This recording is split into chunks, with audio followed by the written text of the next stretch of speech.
That's a base hit. Bautista charging hard. Ackley is headed for third. Here's the throw from Bautista. It's offline, and that allows Gregorius to get into second. They're going to have a look at this one. Watch the umpires. Out.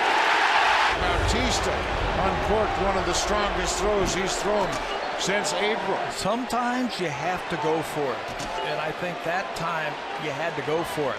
Jose, of course, everybody knows he's been battling that sore shoulder.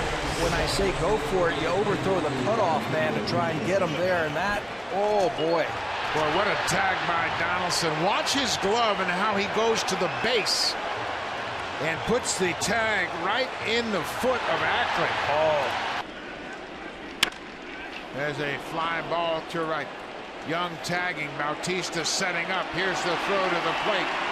It is in time. Another terrific throw by Bautista. Navarro just decoyed Chris Young, and Bautista threw his second strike of the night. Bautista does everything right. You see his momentum coming up. You overthrow the cutoff man. You got to get that ball on the fly to the plate.